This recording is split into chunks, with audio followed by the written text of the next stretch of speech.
Jagannatha, Sri Jagannatha, Madguru, Sri Jagadguru, Madatma, Sarvabhutatma, Tasmai, Sri Gurave Namah. Beloved Gurudev is the sun sign of our life. Beloved Gurudev is the sunrise of wisdom within.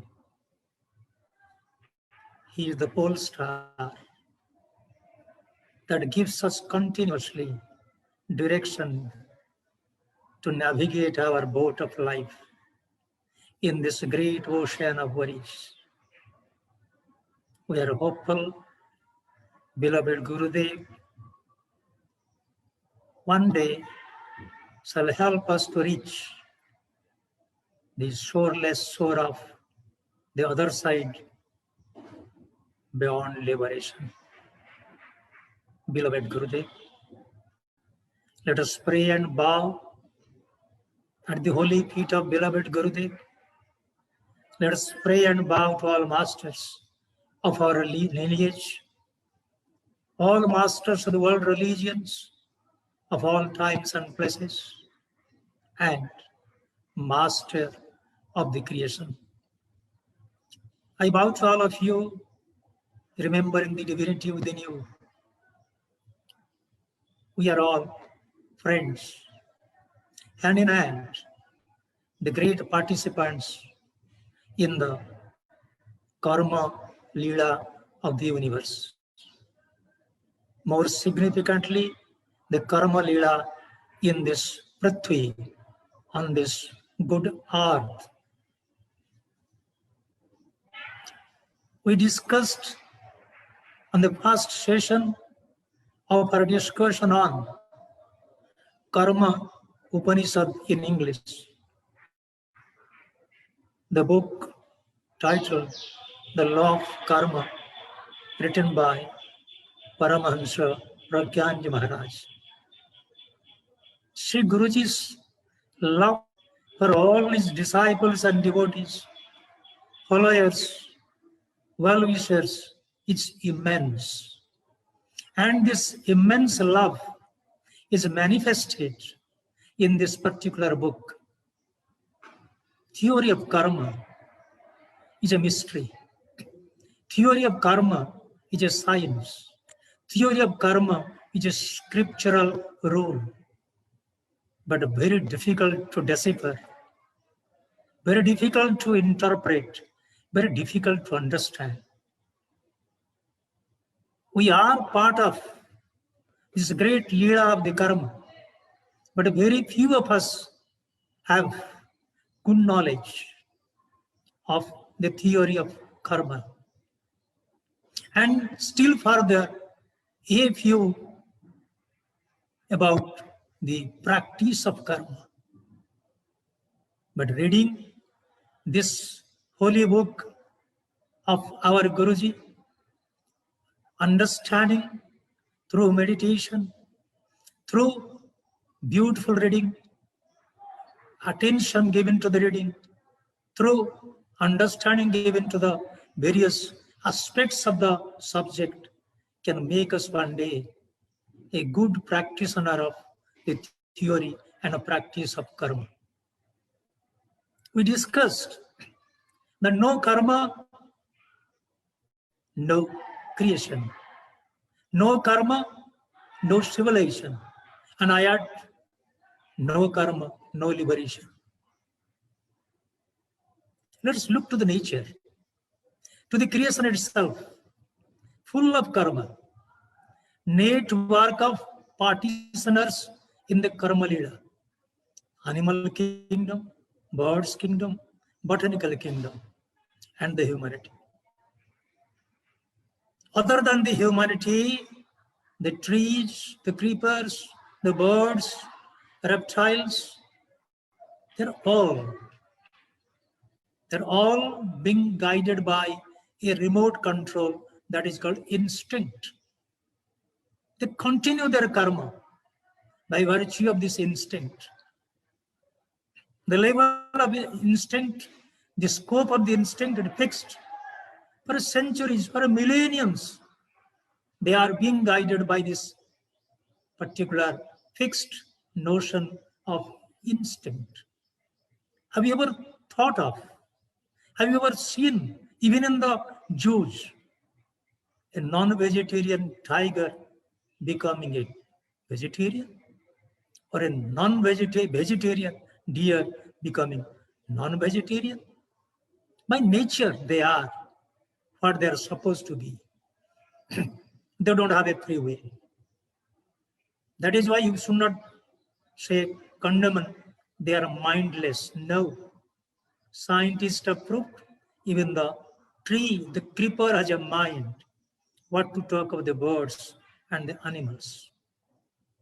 They have a mind, very lower developed stage of the mind. Ours is little higher stage of development of the mind, but far lower than the mind of the realized masters. We have go miles and miles in this particular spiritual evolution to that stage of mind of the realized masters. No doubt, our mind is more developed than the tree, than the creeper, birds, but still is compared to the real master at a lowest level. We have to develop. We have to develop. Then we can be good participants in this game of karma lila in the creation. Everybody is doing karma. Tree is doing the karma. As per the call of the seasons, they give us varieties of leaves, flowers, fruits, barks, roots, and when they die, the dry trunk is given to us for use of oil. They're givers. Look to the tree. It's a giver. Every time, every moment, giving an eternal giver. No expectation. Does a tree make a shop and say, okay, you want 3 kilos of mango, deposit this amount of money in my counter? Nothing of the sort. No business. No business, no exchange, giving. The mother tree is giving us like a mother. Plenty of things free, no charges. If you look to the river, the same thing. They give us water to quench our thirst, for our kitchen use, for our toilet use, for our showers, for other kinds of use in our daily life, for cleaning the drainage and giving water to the things in the garden. River is a giver, continuously giving us till river merges with the source, the ocean. So we started from the ocean, the great ocean of the divinity. We have to merge with the ocean of divinity one day. So why not we follow the example of the river? Let us give, continue to give without expecting any kind of exchange, any kind of benefit. Let us give. If you become a giver, I become a giver, we shall become a new class of givers, fulfilling the dreams of beloved Gurudev and beloved Sri Guruji. Our Kriya Yoga mission will be fulfilled. In giving is our life. In fulfilling the needs of the others is our life. Thereby, we become participants, good participants in the Leela of Karma in creation. This, in addition to the tree and the river, if we look to the mother cow, she's a giver of the plenty. My mother gave me milk for a year, but thereafter Mother cow is giving me milk. Hopefully, mother will never deny me that benefit till I die. Give her a plenty milk. So the tree, the river, and the cow, mother cow, they are givers. We are the children of the three givers. We must rise to the occasion to give, only to give, without expecting anything. Then we can be successful warriors in this game of karma. Dynamics of karma demands you and me should be givers, of course, according to our capacity,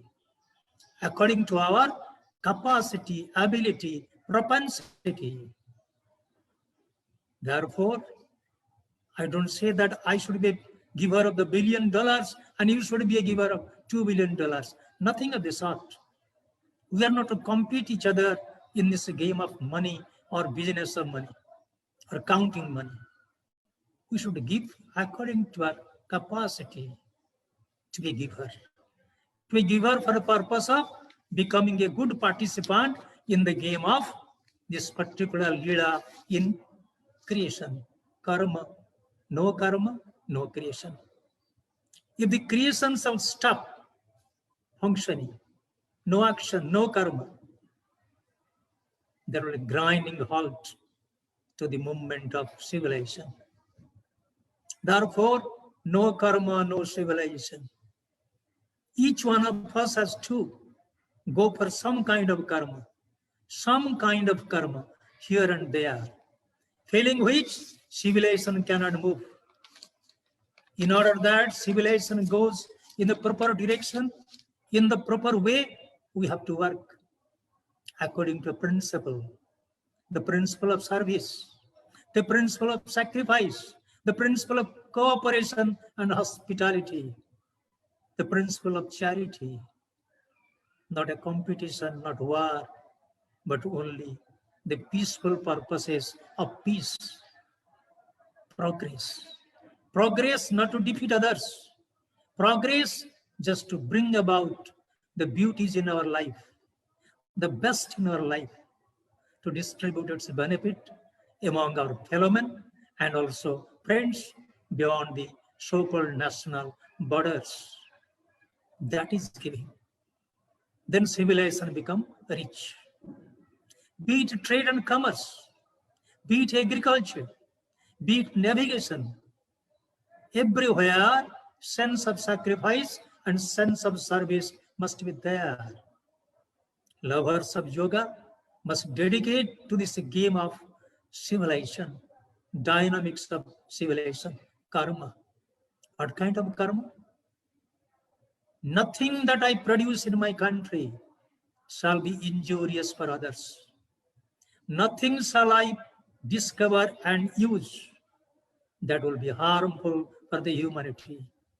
Nothing shall I produce and sell through advertisement that may cause death to others, that may cause economic devastation, natural havoc. I should refrain from, my nation should refrain from. Civilization. Civilization demands sanity in our approach. Civilization demands some kind of restraint in our approach. Karma must be beautiful. Karma must be conforming to the basic principles of creation. Karma must conform to the basic principles of civilization. Human glory must grow. Humanity must look glowful. Human beings should not be aggressive. Human beings should not spend so much on defense preparedness or offense preparedness. Limited use. Limited use. Non-violence at home, non-violence in the homeland, then non-violence in the greater frontier of the humanity. Karma demands cultivation of the spirit of non-violence to spread from your own heart and home toward the humanity. That is the necessity. Civilization demands good karma, helpful karma, prosperous karma, glorious karma, divine karma. Otherwise, civilization will be no more a civilization. It will be criminal.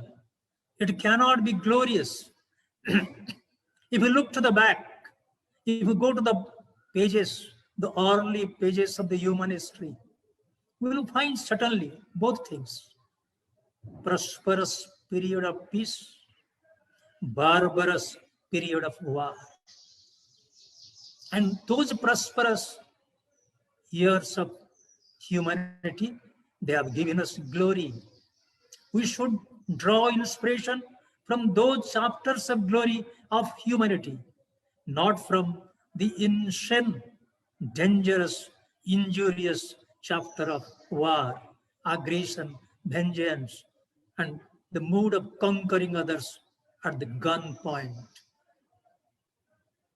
Civilization demands good karma. Modern civilization, scientific civilization, free of superstitions, but is yet to be free of violence, free of venom, is yet to be based completely on truth, on justice and fair play. We talk of justice and fair play. We talk of human rights. We talk of democracy. Frankly, analyze and assess and confess to ourselves, need not publish. What fraction of humanity are enjoying human rights today? What fraction of humanity are enjoying democracy today? Be it parliamentary or presidential democracy. What fraction of humanity are peaceful, prosperous, healthy, and happy? What fraction of humanity are now not only healthy and happy, also holy? But think of it. As an individual and as a nation, and as a participant of the international affairs, I am to think, you are to think, everybody everywhere have to think, is my civilization moving in the right direction? Is myself and yourself and everybody everywhere doing his or her karma commensurate with the demand of the good civilization, conducive for the growth of civilization? Is my civilization is faltering somewhere, fumbling somewhere because of my bad karma? As a nation or as an individual citizen, there lies the most important aspect, the most important mysterious aspect to be understood and realized. Then alone, our leela, our participation in the leela of karma in civilization will be perfect. Civilization, creation and civilization. Then comes liberation. Karma is also needed in liberation. I remember very foolishly, I had thought that when I join Gurukulam, I will retire. I will only take my food and sleep, read and write and enjoy. I will be in myself, to myself. On the very night that I joined the Gurukulam, Sri Guruji did shake me off of that foolish idea. And he told me, real retirement begins with the real karma. I thought that karma means ordinary working, ordinary action. He made me conscious. That is not the real work. In the retirement, in vanaprastha, in sannyas, twofold directions of karma. You have to do some good karma for the society. You have to do some good karma for yourself too. Salvation of the society and salvation of the self. I was really wonderstruck on that day. I was going to sleep, he made me wake up. Right, draft a letter. to be circulated to the people throughout the world, referring to the coming celebration of the birth centenary of beloved Guru. My first duty, to draft, to prepare a draft and present him within half an hour. Then I became conscious, this retirement, this new page will be full of karma, good karma, of course. I'm happy. I'm happy. I love to do karma, to make myself completely busy with the karma so that I can keep my mind a little bit better. Because I am not an ordinary soul. Through meditation and prayer, I can make my mind free of other things, shabby things. But making me engaged in activities as directed by Sri Guruji may help me to relieve my mind of this heavy stuff of thought. Liberation. No karma, no liberation. First seva, swadhyaya, then Ishvara pranidhana. Seva and swadhyaya demands salvation of the society, working for the society, for their welfare. That is why beloved Gurudev did desire that there should be a balashram, there should be a health center to take care of the needy and the poor, the social orphans and economic orphans, for education, service. That is why Sri Gurukulam must be look beautiful. It should be organized. Its a garden must be beautiful. Its a cow shed must be wonderful. Not all the Yajna Mandap, the ritual fireplace only. Not only the temple, also not only the Sri Guru Mandir. Every portion, every section, every square inch of the landscape that is Gurukulam should look beautiful, not materially alone, spiritually.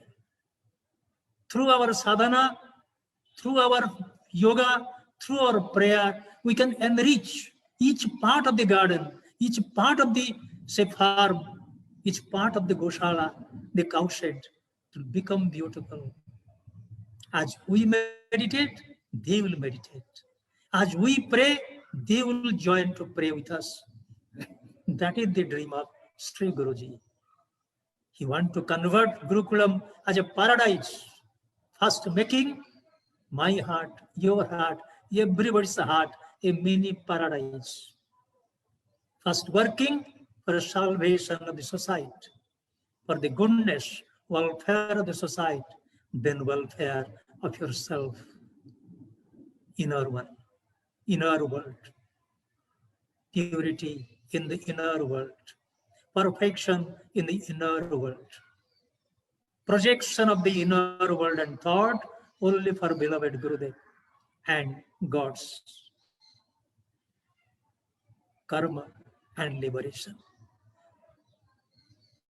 By doing this kind of karmas, yoga, prayer, meditation, day after day, 3 times a day, or whatever Sri Guruji prescribes, a day will come when karma may be completely unwanted. And that is also another karma. And I have no knowledge about that karma, just a theoretical knowledge, so I will not speak anything on that. I don't have that understanding so far in a perfect way. That is the door when opens up for realization. Self-knowledge. Theoretically, yes, self-knowledge is the highest stage of knowledge that burns the material aspects of life, material illusion, material desires, and material expectations. This much the theory. But what is that really? We need not worry about that. Let us try. Let us, through our spiritual karma, yogic karma, let us go up and up in the path of ascendancy. A day will come, we will knock at that door, and Sri Guruji and beloved Gurudev if they find we are perfect, may open the doors of God realization. Then alone, Lila, karma in liberation may come to some kind of stoppage. Again, another kind of Lila may take place, which I am not sure. I do not know. But one thing that I ponder over, Sri Yukteswaraji used to say, real meditation starts with achievement of samadhi. Me Lord. Me Lord. What a great vision, what a great landmark of the destination, target of the destination. We have to go. If we do it under the guidance of the living masters, loving masters, our journey becomes convenient, comfortable, and definitely it will be rewarding. This much we can have faith in. Karma and liberation. While understanding these three, karma and civilization, karma and creation, karma and liberation, we should now go to another aspect. Then what karma? Which aspect of the karma is very, very important? We discussed, according to the Karma Upanishad book of Sri Guruji, I very fondly call it Karma Upanishad, the law of karma. Kriyamana karma, prarabdha karma, sanchita karma. Of the three, we should give some more attention on the Kriyamana karma today. What is this Kriyamana karma? We had a brief understanding, or say a brief definition of Kriyamana karma in the last session, that it is a continuing process, a kind of continuation of one action after the another, and is a question of chain linked to each other. It's a kind of projection to the future. In the language of beautiful Sri Guruji, it is our creativity unfolding day by day. Our creativity is like a lotus, it is unfolding petal after petal. And when the lotus will be completely bloomed up, Leela will reach the highest stage of its accomplishment. Never before men and women could think that Leela is so important, karma is so important.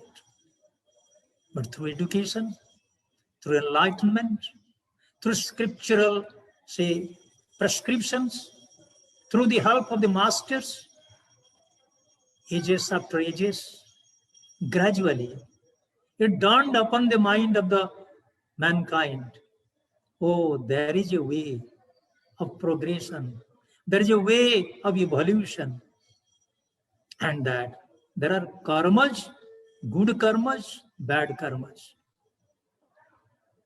And of the good karmas, niskama karma is the most important.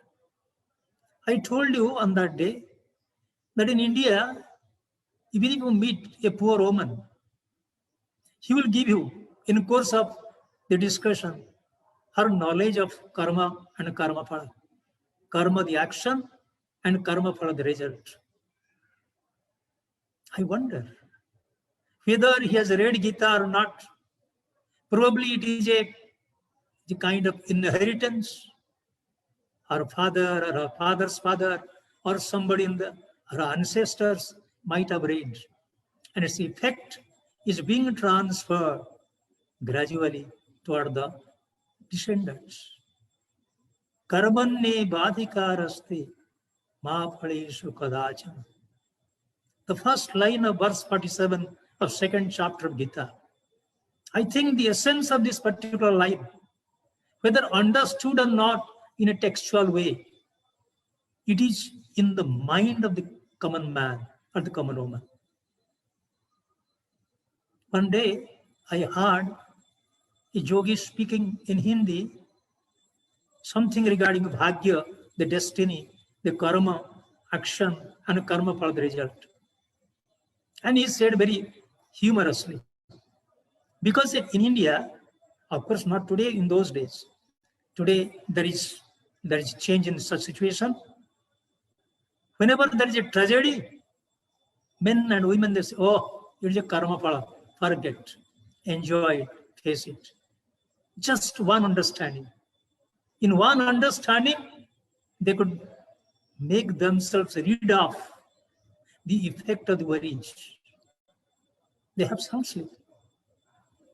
Today, the sound sleep structure of the common man is there, but the middle class is being affected. The rich was affected many times in the past too, because more anxieties.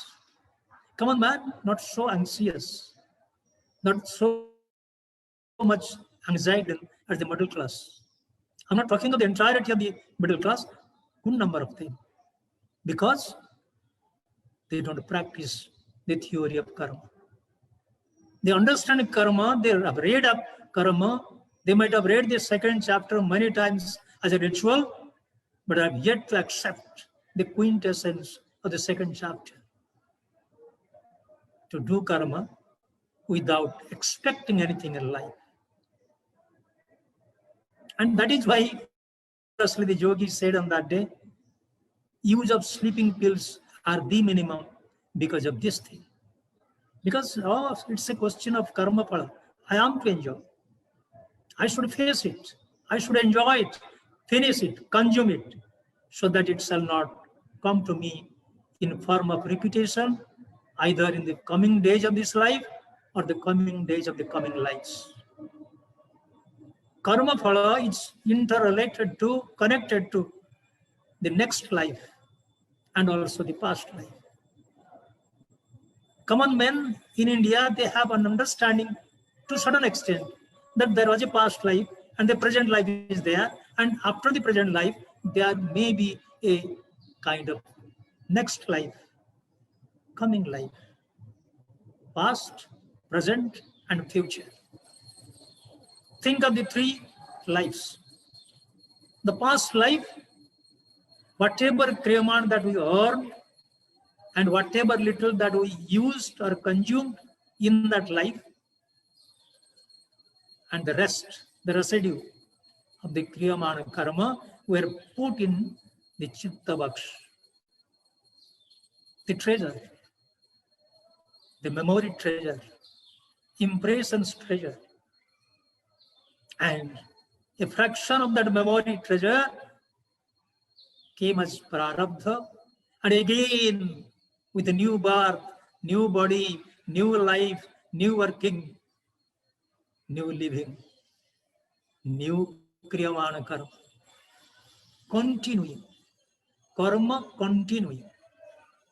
As Guruji says, continuously, keep on going, keep on going, keep on doing karma. Knowingly, sometimes unknowingly. Sometimes deliberately, sometimes indirectly. Karma.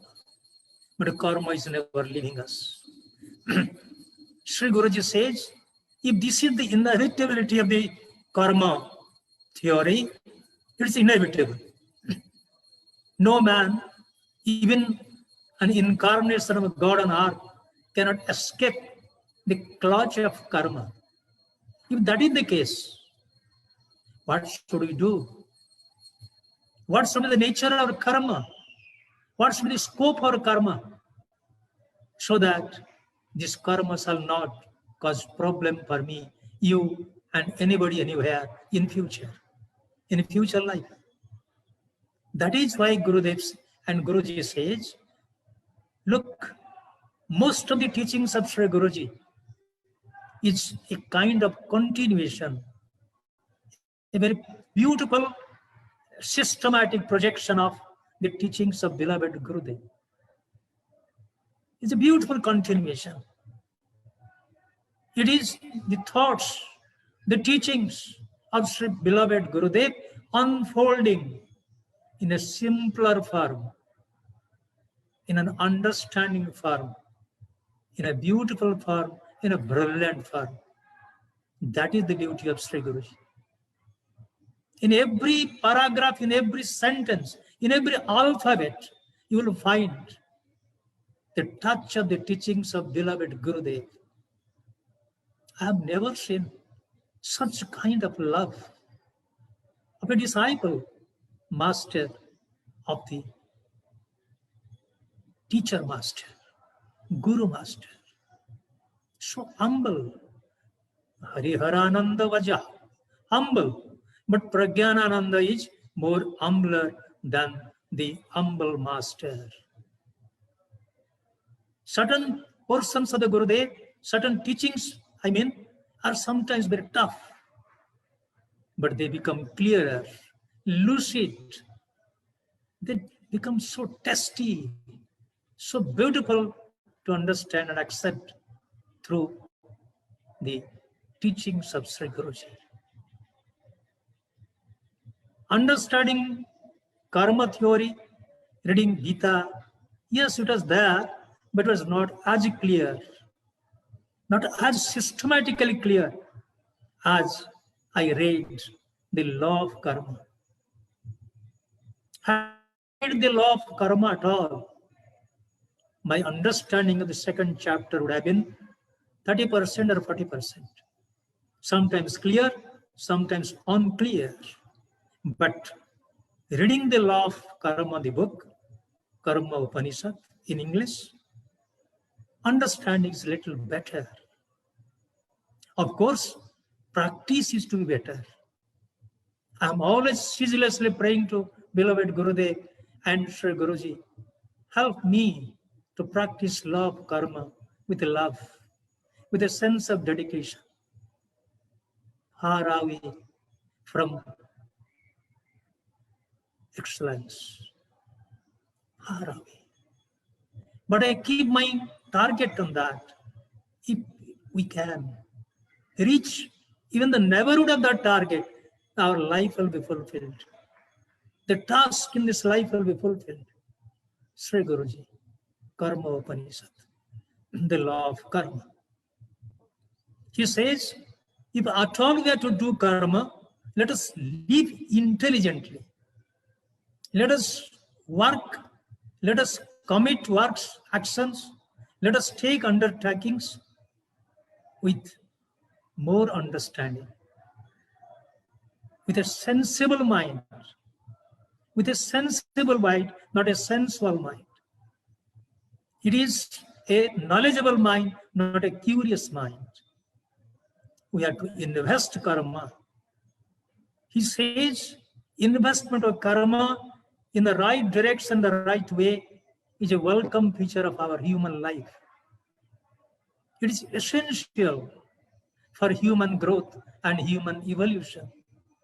And therefore, he gives more emphasis on this intelligent investment of karma. So what is that? There must be some parameters. None of my actions should hurt the poor, the needy, the fellowmen, the people surrounding me. Nothing should hurt them. Nothing should be injurious to them in a direct way or an indirect way. First parameter. Second parameter. How much I am doing this thing, which is conducive to the nature or not, to the creation or not. If it is anti-nature, anti-creation, then it's criminal, not a good karma. Second parameter. Third parameter. Is my karma is helpful to all other living beings other than the humanity? It may appear that it is helping, I'm helping the human beings, but I'm criminally not helping the animal kingdom and the birds kingdom, or the botanical world. Third parameter. Not only human beings, but all living beings surrounding me must receive benefit of my action. must receive merit of my service, must be happy about my workings, must be kind towards me in the long run. Blessings of these botanical world, animal world, and birds world is far greater than the blessings of the gods and gurus. They are the living gods and gurus in form of various, say, living beings. If I am hating a tree, not loving a tree, how can I love my master who has taught me, who teaches me? Find the God in his creation. Search God in his creation. Love the flower, love the tree, love the creation. How can my love be perfect if I hate a flower, hate a fruit, hate a tree, hate a river, mountain, and the like? I cannot. To succeed in my journey of spiritual life, spiritual sadhana, my love shall not be limited to humanity, but to everybody beyond the humanity or bordering the humanity, helping the humanity. They are helpers of humanity. And I, as a part of the humanity, must be kindlier, must be helpful towards this group of helpers of humanity. Therefore, I must understand with what sort of soldiers, what sorts of armies that I'm working. Sri Guruji says, every human being is blessed with 14 soldiers. An armed force of 14, which is composed of 10 armed soldiers and 4 generals, inner instruments.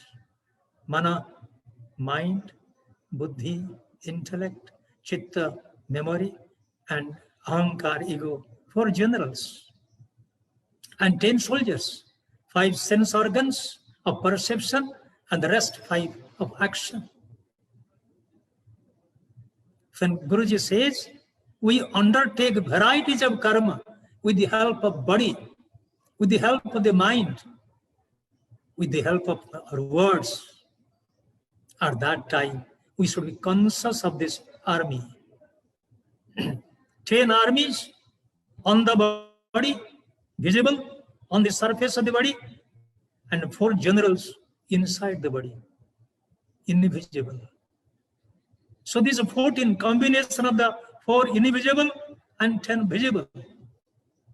They're forming a beautiful company, a regiment of karma. If this regiment of karma can be used in the right direction at the right time, I am the winner, you are the winner, every one of us will be winner. And God will be happy, Guru will be happy, Gurus will be very, very happy. Therefore, these 14 armies must be taken care of. If the mind is telling something, I must consult the intellect, still higher a general, conscience. And if both of them fails, then I must pray to the God, pray to the Guru.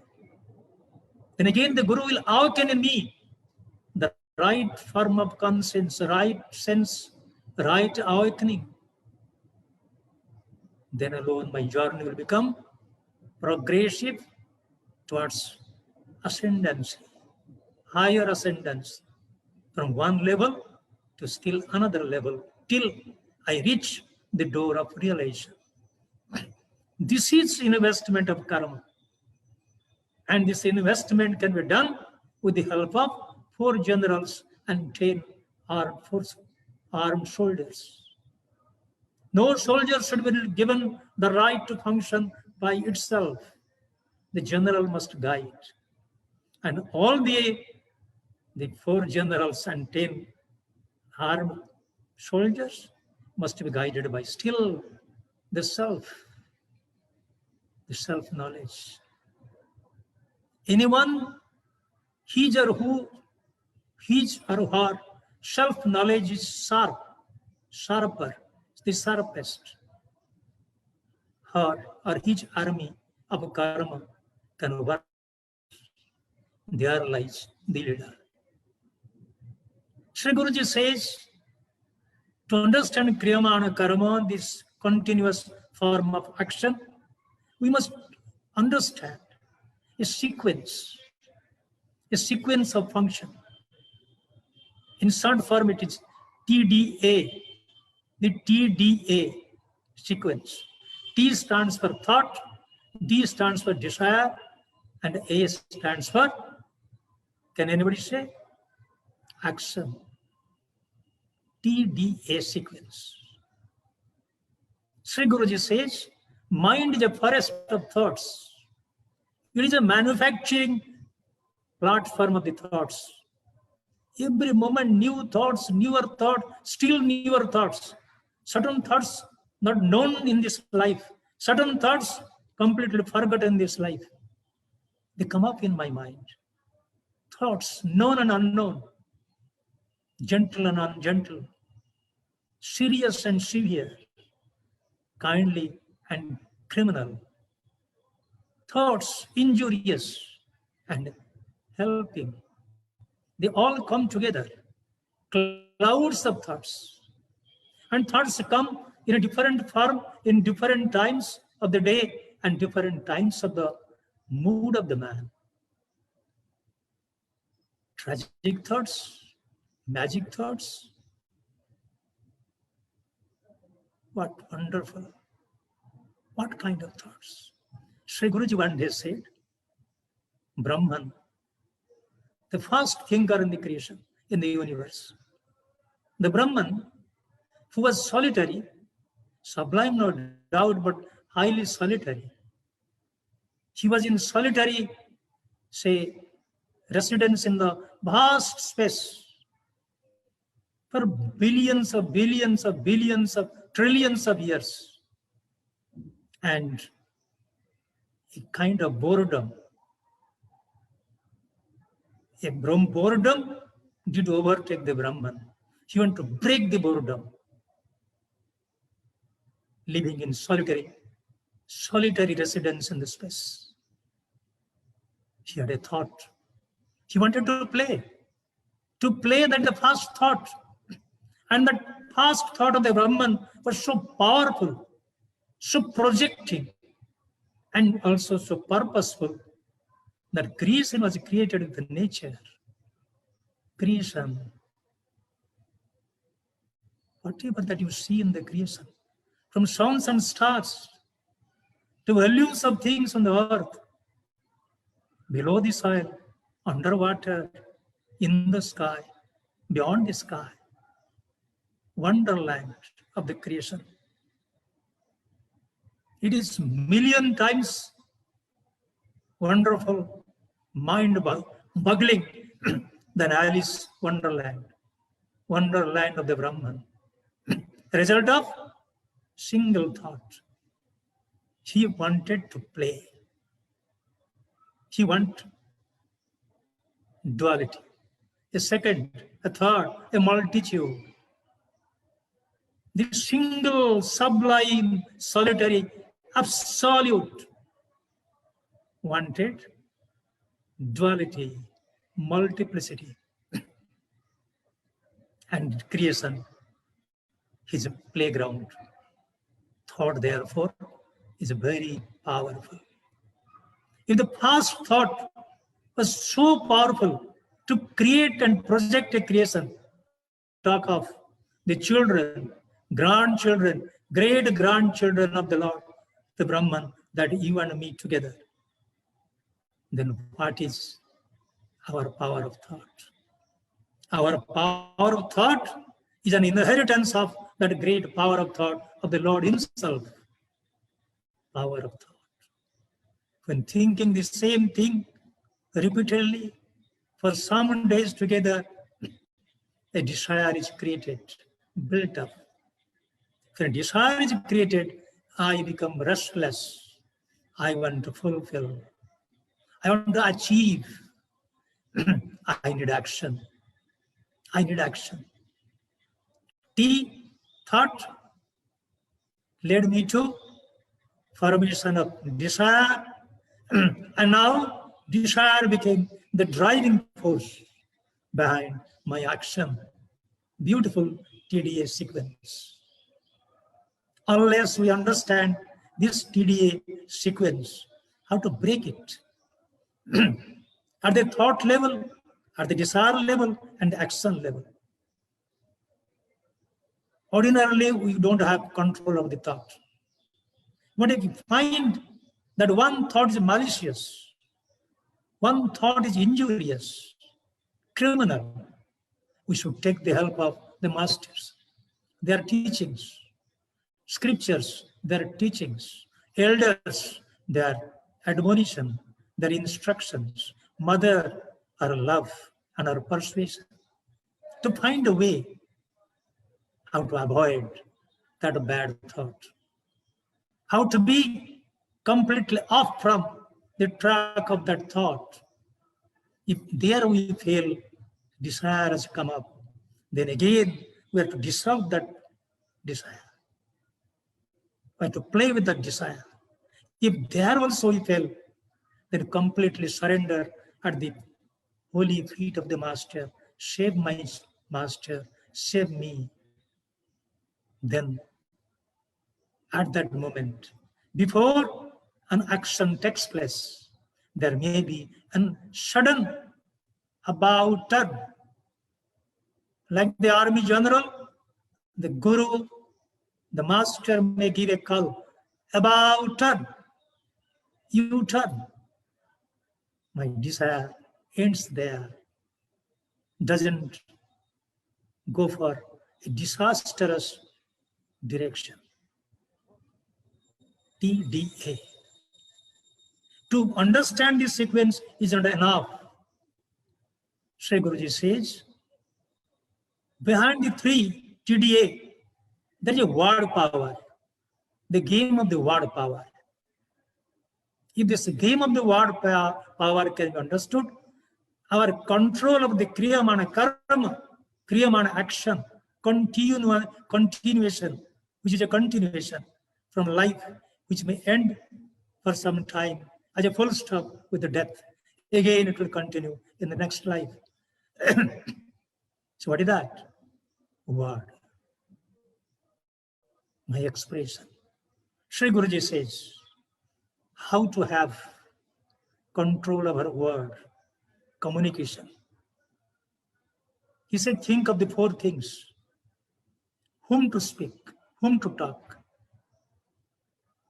Find out with whom to talk.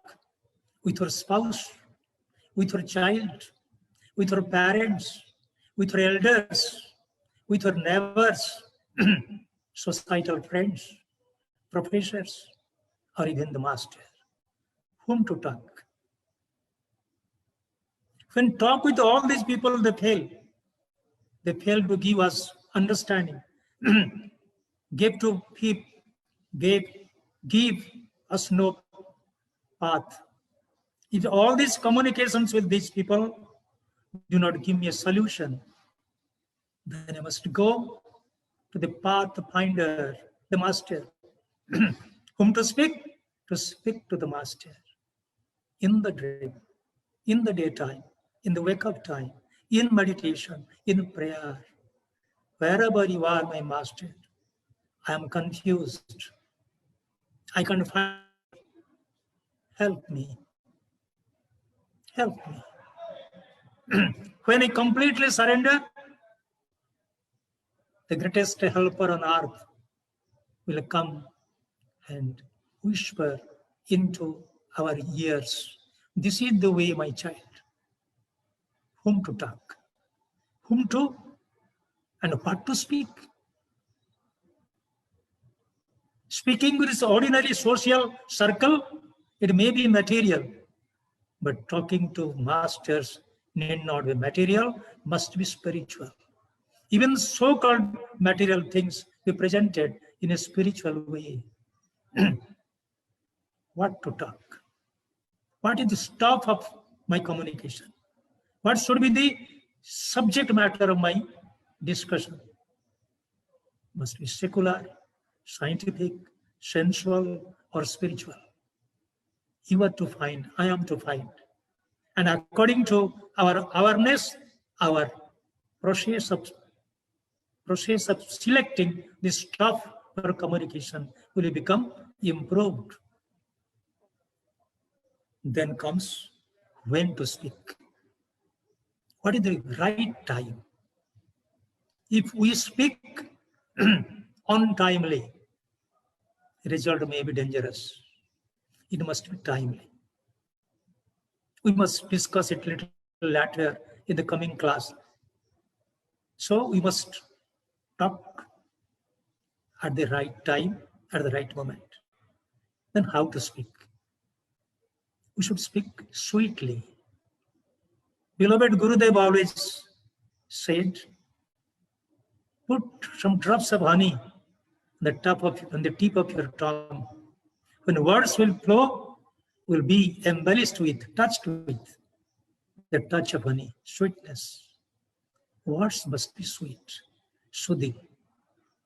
One story comes to me in my mind from this life of Thomas, the greatest scientist, greatest inventor. Edison, Thomas Edison, small boy, schoolboy boy. One day, he's running from the school to the house, searching for the mom. Mom, my teacher has given a letter to be given to you only. You read it by yourself. And the mom reads. The child sees tear drops are flowing down. Mom, what's the problem? What the teacher has written? Very cunningly, look how to speak. We should learn from the mother of Thomas Edison. My child, your teacher has written that you are a genius, and their school doesn't have a teacher to teach the genius. Now, the mother of the genius son started teaching her genius son. And you know how Edison became the greatest inventor of all times to come. Her mother passed away much years after. Edison, having established good name, good fame, good prosperity, one day he was busy in searching for some things in their cupboard. Accidentally, he came across a secret bag of the mother. He opened it, and further accidentally, he came across the letter that his school headmaster had written to his mother on that day. He started with curiosity what he had written. It's written, I'm sorry, oh my good mother, he's a mentally retarded one, and we expel him from the school. Look, had the mother said on that day, rough, rustic child, you are a mentally retarded one, so you have been expelled from the school. I'm unhappy to have given you, but things would have been criminal. On the other hand, mother, lovely, compassionate, sweetly said, my child, don't fear. You are a genius. And they don't have a place for the genius in their school. No teacher to teach the genius. I will take care of you. Think of Thomas Edison and his mother. Think of Sri Guruji and Gurudev, and remember how sweetly we can speak to make ourselves beautiful and brilliant participants in this great divine Leela of karma in creation, karma in civilization, and karma in liberation. Jai Guru. I bow to all of you.